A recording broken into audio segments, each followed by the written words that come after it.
I'd like to welcome Rotarians, the veterans, of course, and guests of the 2017 Southwest Metro Rotary Veterans Luncheon. Yeah. For those of you who aren't Rotarians, you should know we're a bit of a noisy bunch sometimes, so we're going to try and make them a little bit noisy to begin.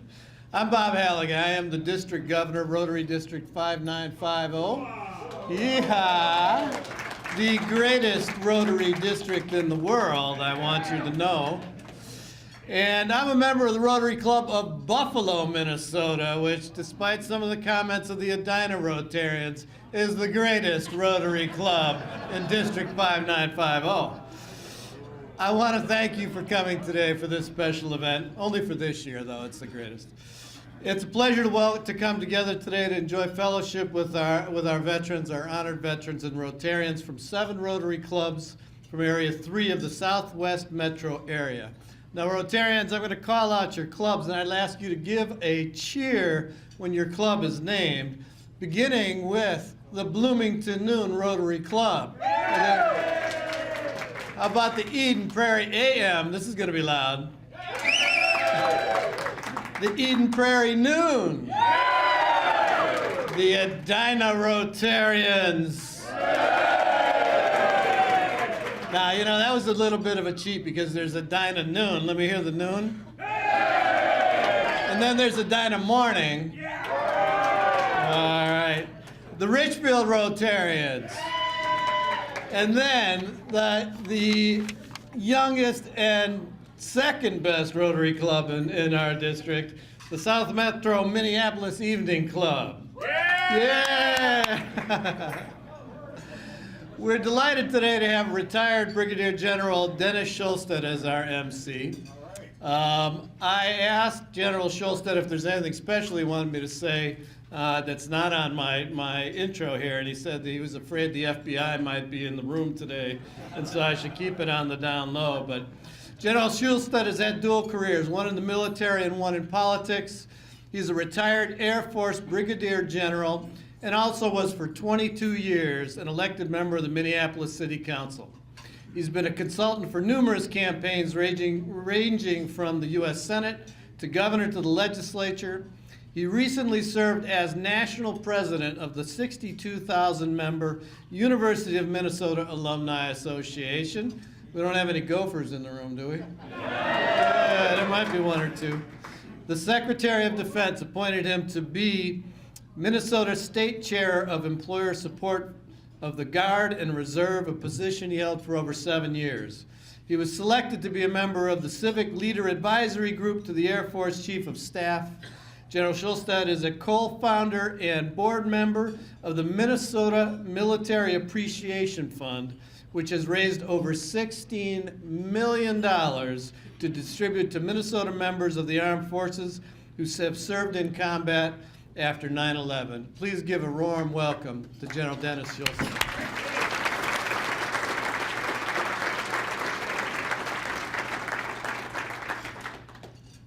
Well, this is my favorite event of the year. You just cannot beat it. So the question is, why are we here?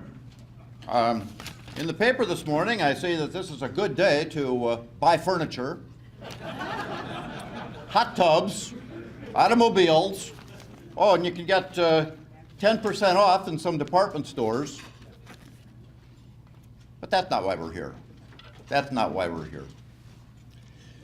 Saturday, we will celebrate Armistice Day. That's on the 11th hour, the 11th day of the 11th month, when we ended World War I, and that, remember, was the war to end all wars. Unfortunately, that hasn't happened. So Veterans Day, it's replaced Armistice Day. It's a day when we can celebrate, recognize, and thank all of the people who have defended our nation over the years, all of the veterans and all the people who are now on active duty. Every veteran and their family has made a remarkable sacrifice. Every one of them held up their hand and said and pledged that I am willing to give my life to defend this great nation. What more can you ask for? And many of these people have given their lives, and we will recognize all of those people today and also on Memorial Day. But others have come home from combat, missing a leg, missing an arm, missing part of their brain. But every one of them, every single one of them, missed holidays, went to some godforsaken place that they don't want to be in. Their families had to make big sacrifices, and so did they. And that's why we're here, to remember and recognize and thank all of them. We owe every soldier, sailor, airman, Marine, and Coast Guardsman a debt of gratitude that we just can't repay. And that is why we're here. They embody the Rotary motto of service above self. And that's why this is such an important day for us. The colors today will be presented by the Shakopee Veterans Honor Guard. Will you please rise? Post the colors. Honor guard, hand cut. Shoulder, arm.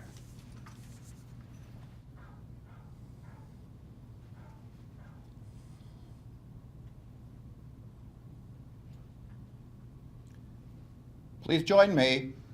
I pledge allegiance to the flag of the United States of America and to the republic for which it stands, one nation, under God, indivisible, with liberty and justice for all.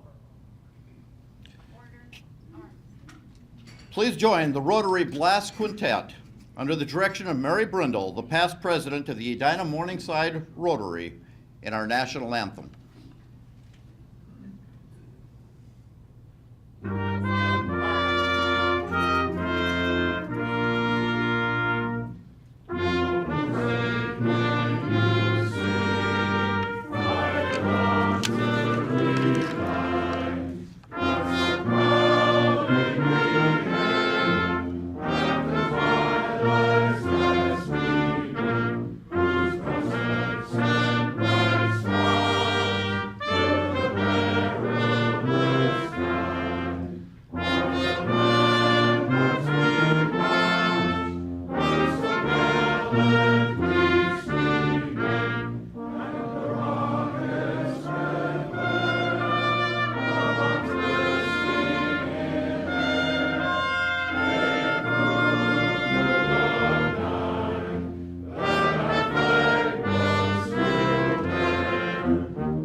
Thank you to the Shakopee Honor Guard.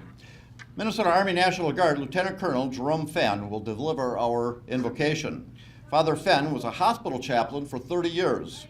In 1998, he joined the National Guard as a chaplain. He has served in Bosnia, Iraq, Croatia. He's the highest ranking priest in the Minnesota National Guard. Thank you for your dedicated service, Father Fenn.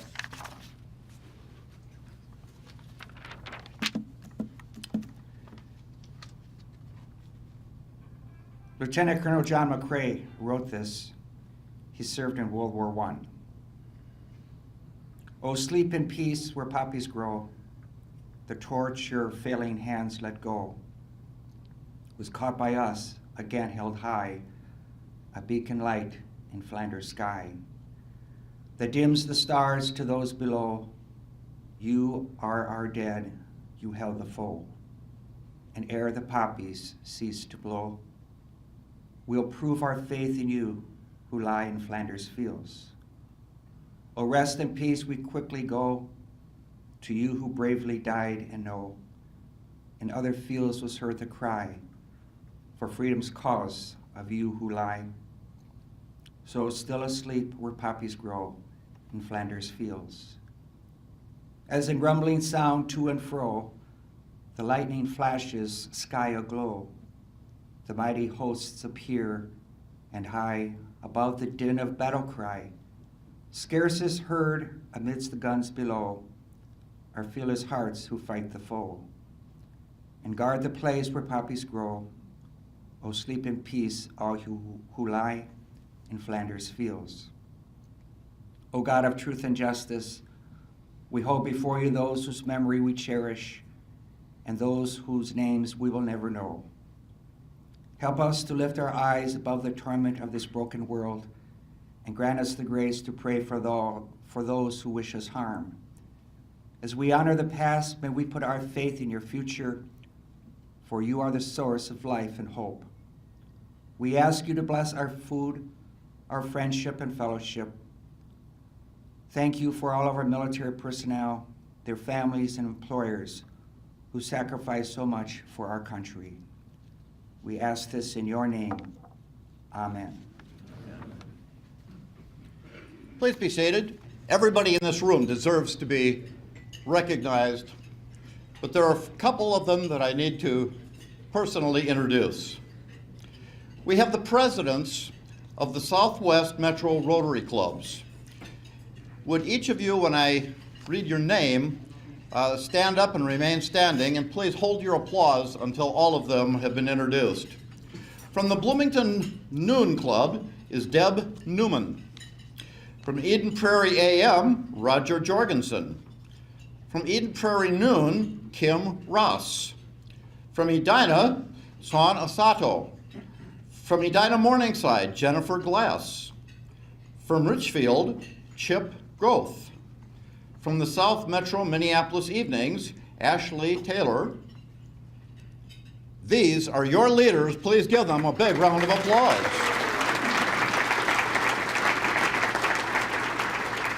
And again, we have some of the District 5950 dignitaries. Again, please hold your applause. You've already met Bob Halligan, the District Governor from Buffalo. Irene Kelly is the District Governor nominee from the Eden Prairie AM Rotary, and Mark Hagstrom is the past District Governor from Edina Morningside Rotary. Thank you to our district leaders.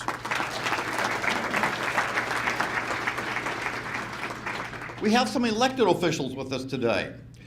We have State Representative Jennifer Loon from District 48B. There she is. Stay down. State Senator Steve Wadinsky. Edina Mayor Jim Hovland. And Edina City Council member who's been leading in our band. I don't see her. Where is she? Mary Brindle. There she is over there, Mary Brindle. Did I miss any elected officials? If so, please stand up and introduce yourself. Okay. There's one person who isn't a veteran, but he's a very active Rotarian.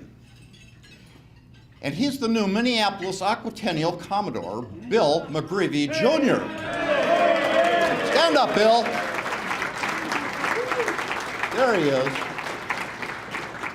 The reason I thought it was appropriate to introduce him is not only because he's a Rotarian, but when he puts on his white Commodore uniform, and the rules are very simple, if there's something shiny and you like it, you get to pin it on, he looks like the commander of the Pacific Fleet. So you have to show him a certain amount of respect. General Gene Andreotti, the former Adjutant General for the state of Minnesota.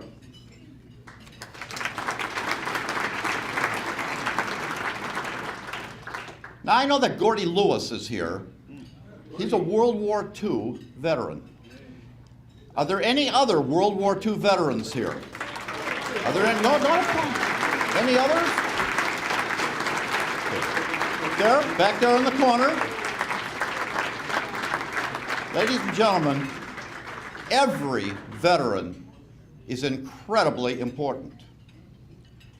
But those who served us in World War II, all they did was save the world. A big round of applause for our World War II veterans.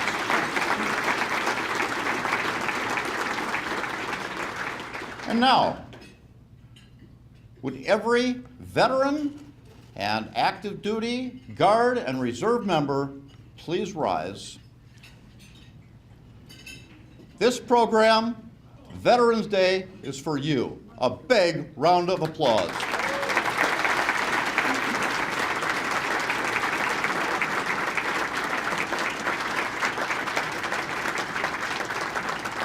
And we have a special tradition each year. The Rotary Brass Quintet will play a medley of service anthems. When your service song is played, please stand up, and all the rest of you recognize those people from that particular service. Ladies and gentlemen, the Rotary Brass Quintet.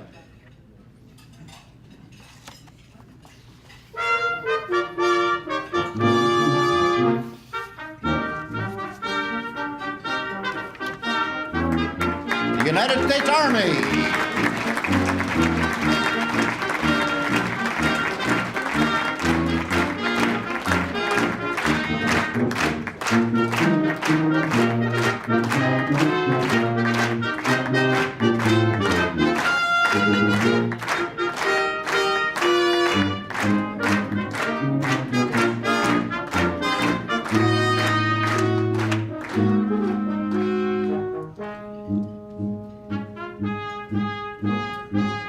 The United States Marine Corps.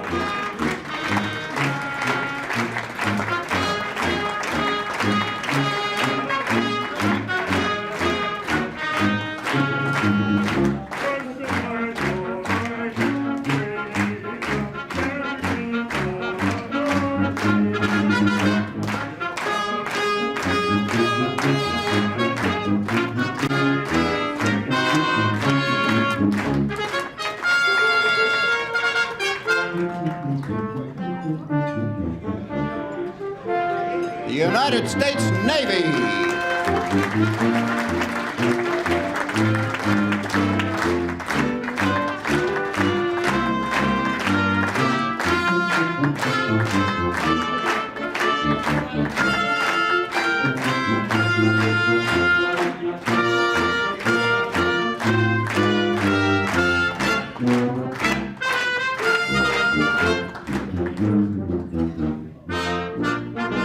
The United States Air Force.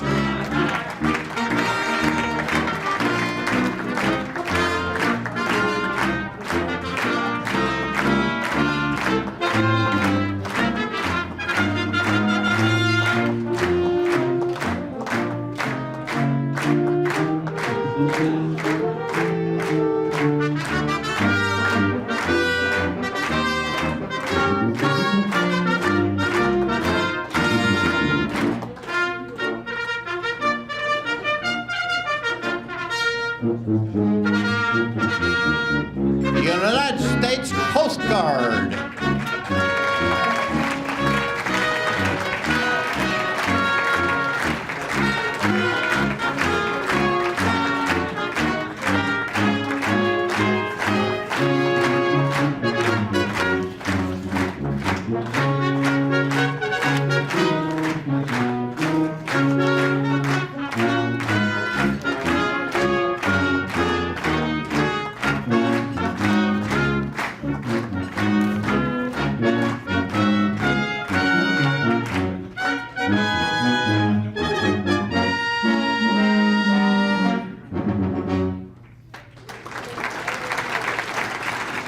And thank you to our Rotary Brass Quintet.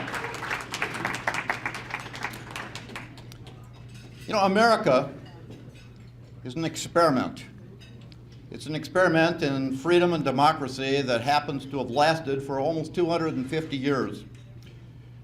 But like every other civilization, there is no guarantee that that will continue. Throughout history, we have seen civilization after civilization conquered by somebody else. It almost happened to America in World War II. Had Hitler's Nazi Germany defeated us, we wouldn't be here today. so we can't take it for granted. We're a peace-loving nation, but we've been involved in 12 wars since the beginning. Some of those wars were controversial. Others were for our very existence. But military members carry out the orders of their elected officials. Now, some of these wars that were controversial, like Korea has become the forgotten war. And unfortunately, many of the veterans from Korea have been forgotten. Vietnam was controversial. And when people came home from Vietnam, in many cases, we were told, don't wear your uniforms, because the people who disagree with our foreign policy will take it out on members of the military. How shameful. And today, we have seen a 180-degree change. People now realize that every single member of the military is a hero. And we can never, ever again allow our veterans to be treated the way they were after Vietnam. Well, our speaker today was commissioned and began his military career right at the height of Vietnam. Major General Robert Chandley had a distinguished 33-year career as an active duty Army officer. He has a bachelor and master's degree from Purdue University. He commanded 3,500 troops in combat and over 20,000 students in training command. He served in Vietnam, Desert Shield, Desert Storm, Operation Uphold in Haiti, and many others. He's been recognized with many, many different prestigious awards. And when he comes up here, just take a look at his medals that he proudly wears on his coat. After his retirement from the Army, he moved to Minnesota to be the Senior Vice President of Alliant Tech Systems. And he was in charge of force protection. He is now a consultant.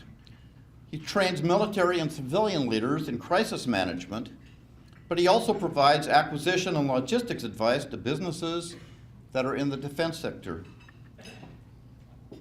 As an Army general, he inherited a major sex scandal. The training command that he was commanding had quite a scandal of sexual harassment, and he was put in charge, and using excellent leadership skills, he corrected it. But he also wrote a book, and the book was called The Game: Unraveling a Military Sex Scandal. That book became a required reading by many of the senior officers in the military from all branches of service. He gave me a copy of the book one time to share with the superintendent of the United States Air Force Academy. That was Lieutenant General Michelle Johnson. She was so impressed with that book that she called it the Bible. It was the Bible for how to handle a crisis and a sexual scandal that we had at that time. General Chandley will discuss leadership, which he defines as the art of getting things done even when others don't want to do it. Well, when you're wearing 2 stars on each shoulder, they do it anyway, believe me. Please welcome my friend, a brilliant and effective leader, Major General Bob Chandley.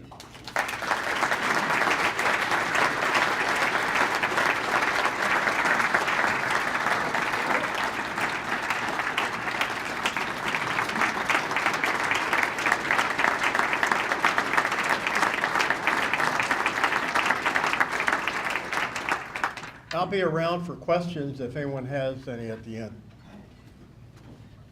I guess I'm done. No, thank you. Thank you. Thank you.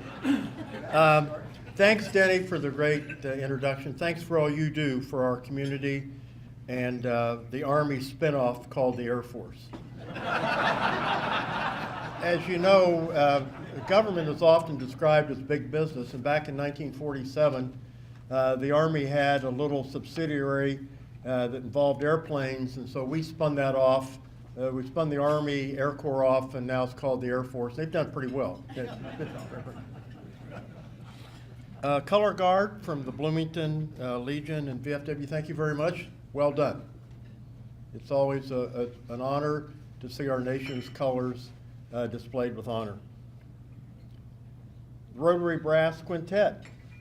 Music is a part of our military every day and is important in recognizing our nation and those who serve. Father Fenn, thank you for your service to our country. And as we say the national anthem, one nation under God. And that's what our military serves. Fellow veterans, Rotarians, friends and family, District Governor, welcome from the Wayzata Wednesday noon. And my two dogs were born in Buffalo, so we have a little bonding here.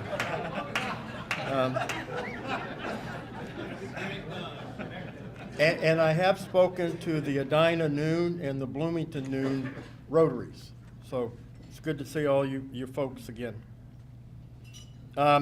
Denny mentioned coming back from Vietnam, what that was like.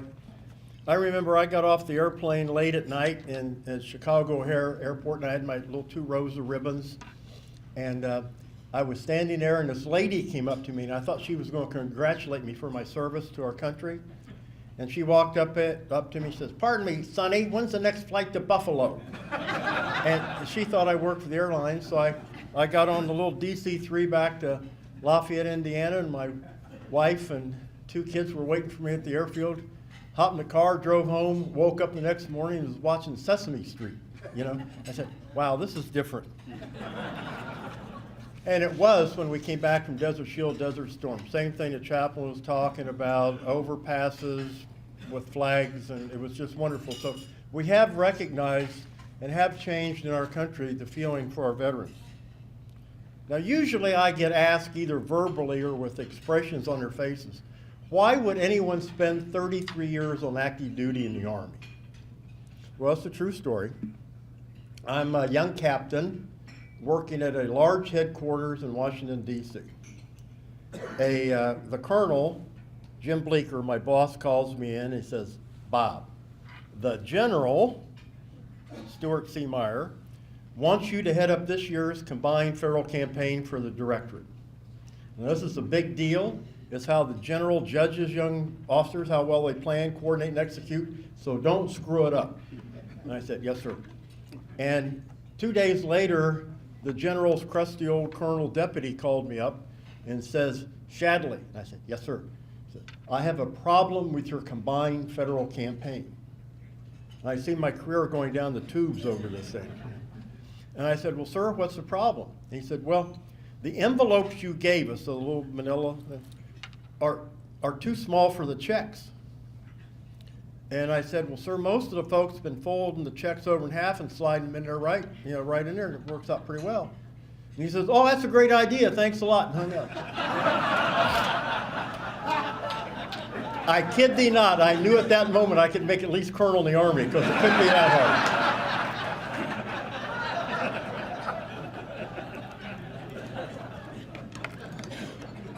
A special thanks for our elected officials, because you all represent our form of government under which our military serves. We all work for civilian leaders, and that's so important in the way our democratic society works. So thank you for your service. Now, General Schulstead mentioned the history of Veterans Day. It is set aside to honor all veterans. And he mentioned how it started out as Armistice Day, first celebrated in 1919. Still celebrated around the world as Armistice or Remembrance Day. First celebrated here in the United States in 1926. And then in 1954, it was declared Veterans Day, and it's been that ever since. Now, what is a veteran?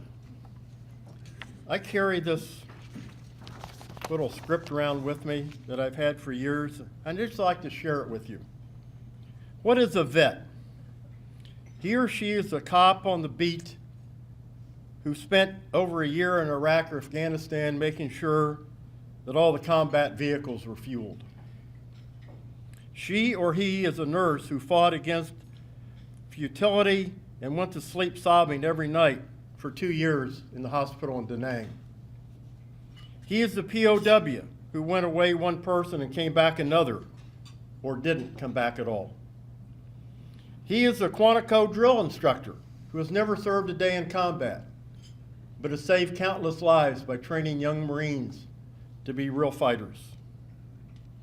He or she is the carrier pilot who, on a rolling, pitching, and heaving flight deck, lands the aircraft in total darkness in a rain squall in the Persian Gulf. He is the parade riding Legionnaire or VFW member who pins his medals on with his prosthetic hand. He is the Army Ranger who humps endless miles over burning sand or rocky mountains for 3 days to help set up a laser designation site to help bombers get the bombs on the target. He's the elderly gentleman who's a little humped over and moves a little slowly today, who helped liberate Nazi death camps and who wishes all day long that his wife were still alive to hold him when the nightmares come at night. He or she is an ordinary and yet an extraordinary human being, a person who offered some of his life, most vital years, in the service to our nation, so that others would not have to sacrifice theirs. He or she is a soldier and a savior and a sword against the darkness, and she and he is nothing more than the finest, greatest testimony on behalf of the finest, greatest nation ever known. And that last sentence reminds me of a quote from St. Francis of Assisi, who said, "All the darkness in the world cannot extinguish the light of a single candle." And our soldiers, sailors, airmen, Marine, Coast Guardsmen, today and in the past, have been those candles. Now, our soldiers today are, and that's all branches, I'll use soldiers collectively. I don't want the airmen to get upset. Our soldiers today are the finest that this country produces. Are we perfect? No. Do some people make bad mistakes, bad choices? Yes. But overall, 99, 44, 100% of our military are great, God-fearing people who are working hard every day to do the right thing.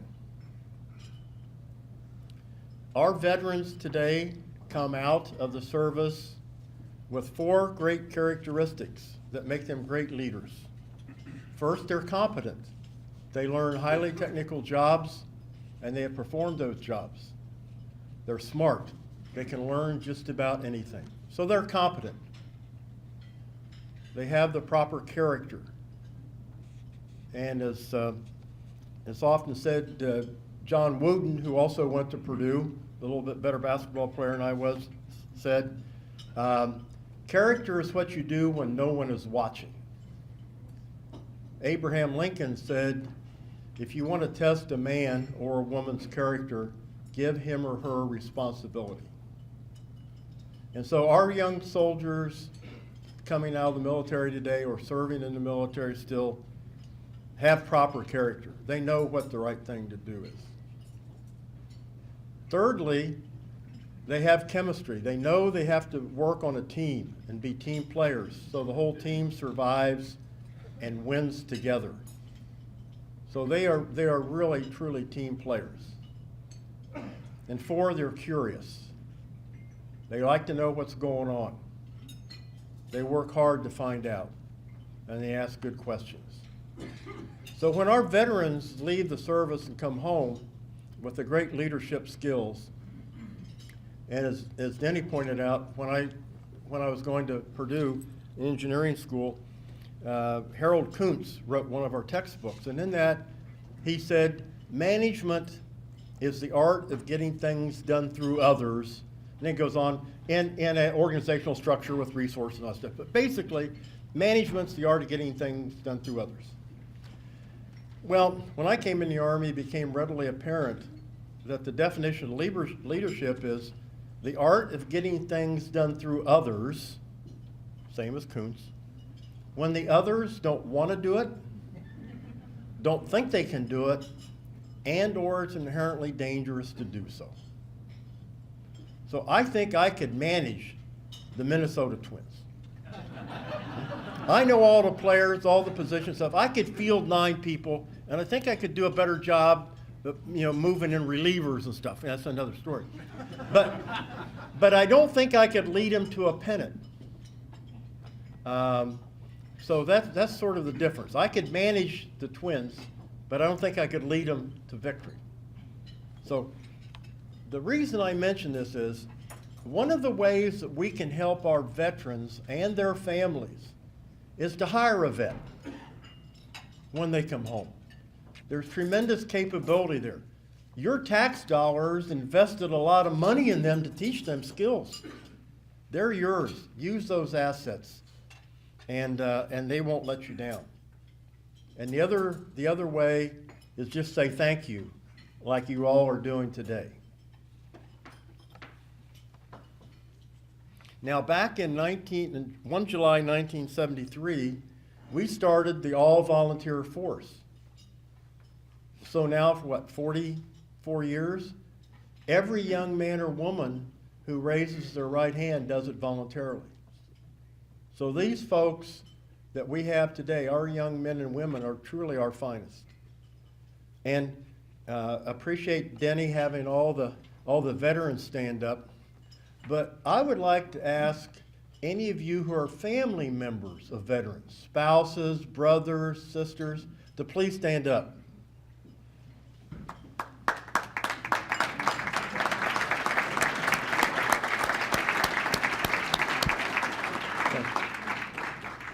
Because I remember being told once that soldiering is an outdoor sport. And it's also a team sport. And part of that team are the spouses and other family members. I know when I came here in 2000 to work for one of my old bosses, who was the CEO of Alliant Tech Systems at the time, a Navy 4-star. And he was an equal opportunity employer. He hired Air Force guys and Army guys. So he hired several of us who had worked for him. And when I retired from Alliant Tech Systems in 2007, I asked my wife if she wanted to retire, wanted to move down south and where it was warm. And she said, we moved 23 times in the military. I'm never moving again. I'm dying in this house. And I said, what happens when we can't go up and down the steps anymore? And she says, not my problem. You figure it out. I'm not moving. And so we're ensconced, or I'm ensconced in hell. Unfortunately, Ellie passed away, and I always tell people the only mistakes I ever made in the military is when I didn't listen to her. Classic war story, I was commanded a battalion, and I came home one night, and Ellie said, what'd you do today? And I said, well, not much. I said, I made Captain Briggs the commander of Company C. She said, oh, you're going to regret that move. And I said, what do you mean? She said, that guy is so immature, he's going to drive you nuts. I said, no, I can train him, and he's a good guy. 3 nights later, midnight, the phone rings, and it's Captain Briggs. And he wants to know if he should use the word outstanding or exemplary on an efficiency report. And I said, Johnny, can't we talk about this in the morning? It can't be that important. And hung up. Ellie said, who was that? And I said, Captain Briggs. You know what she said? Told you so. But Ellie was a flight attendant for TWA back in the old days, and she survived a major airline crash in 1967, and was one of 10 survivors of a 4-engine jet. And so she suffered PTSD. We didn't know what that was then.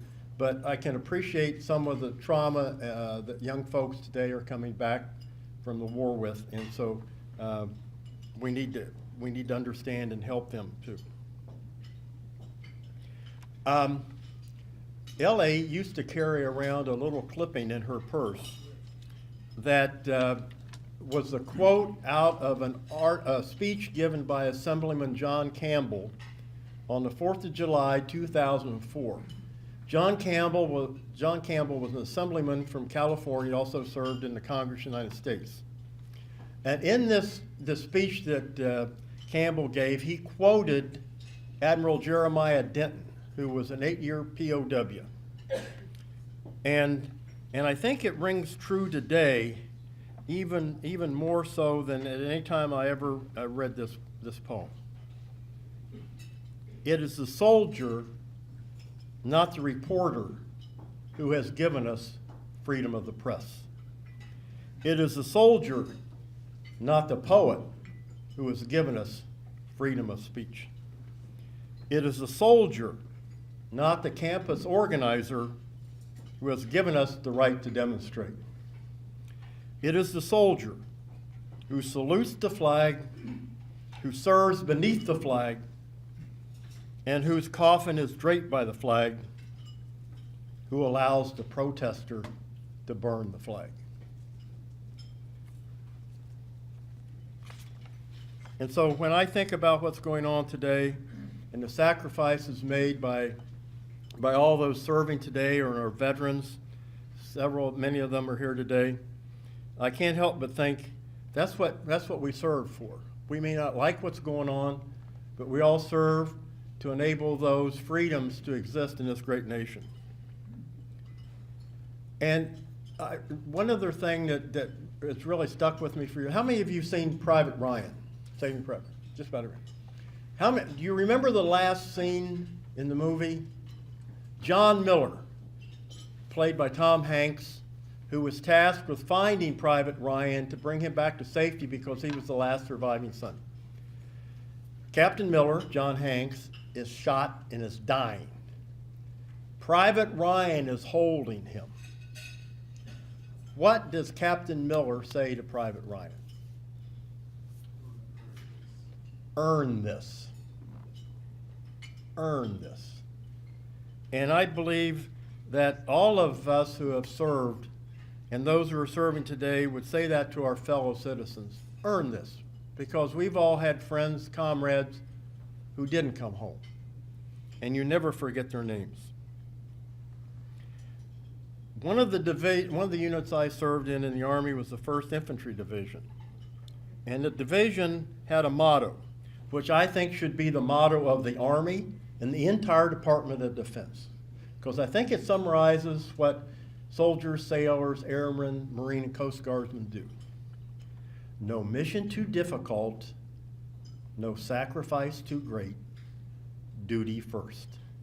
And that kind of tracks with Rotary, service above self. Thank you all very much. I'm honored to be here. Thank you for celebrating Veterans Day and honoring our veterans and their families. I really appreciate this opportunity. God bless each and every one of you, and God bless our great nation.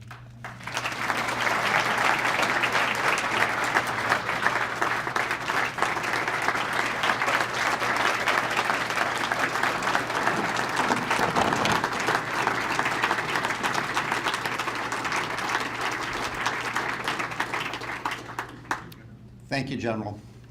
Last weekend, Air Force and Army met on the football field. I knew he was going to say something about Air Force, so I was ready to remind him that Air Force beat Army. Unfortunately, it didn't work that way. Army won the game. But when Army, Navy, and Air Force play each other, and you watch the game on television, and if the television is wise enough to keep it on the air when the game is over, I want you to watch it. Because what happens at that game, whether it be Air Force, Army, or Army, Navy,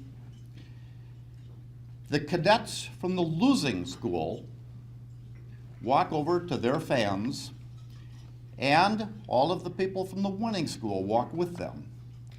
And they've just been involved in 3 hours of mortal combat on the field.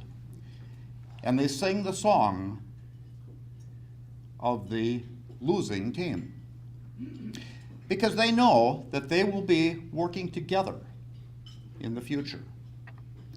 And then all of them walk over to the winning team, to their fans, and they sing the song of the winning service. And that's the way it should be. And you know what? At those games, I don't see a single person taking a knee. Not one.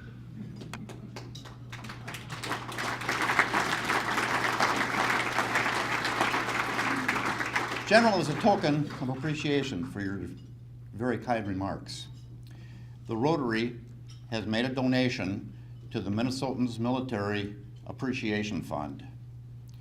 That is a fund that has raised several $1,000,000. We give $500 up to $10,000 to every young man and woman from Minnesota who has served in a combat area after 9/11. And they also get a letter of appreciation. And when we present that to the person, we always say, this is not from the government, this is not from the military, this is from the people of Minnesota saying thank you. We are the only state in America doing that. And so a donation has been made in your behalf.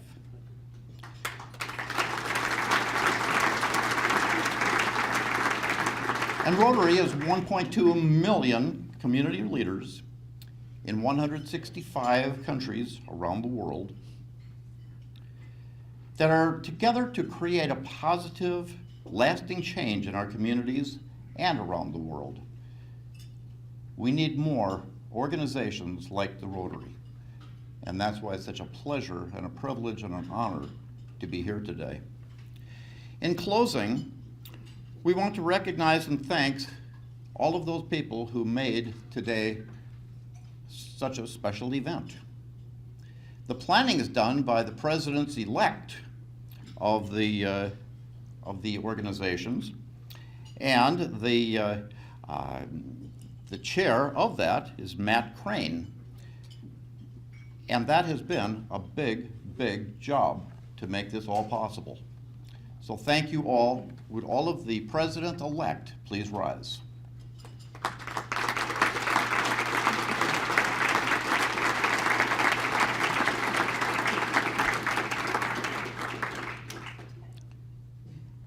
We want to thank the Shakopee Honor Guard. And of course, we want to thank the Rotary Brass Quintet. Without them, it wouldn't be nearly as fine a program.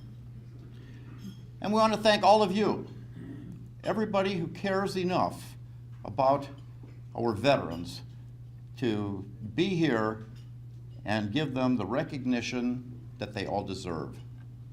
At this time, we will ask the Shakopee Honor Guard to retire the colors.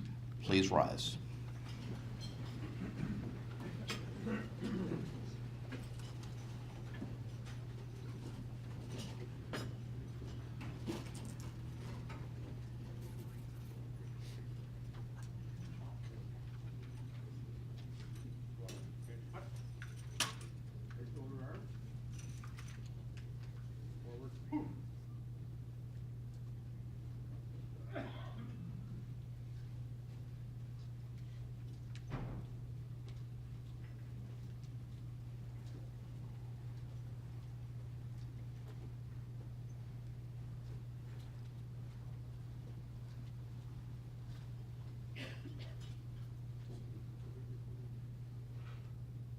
Retrieve colors.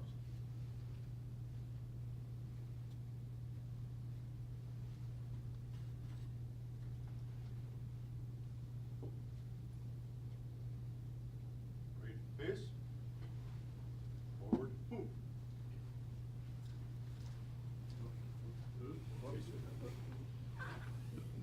knew I'd do that. Thank you. Thank you.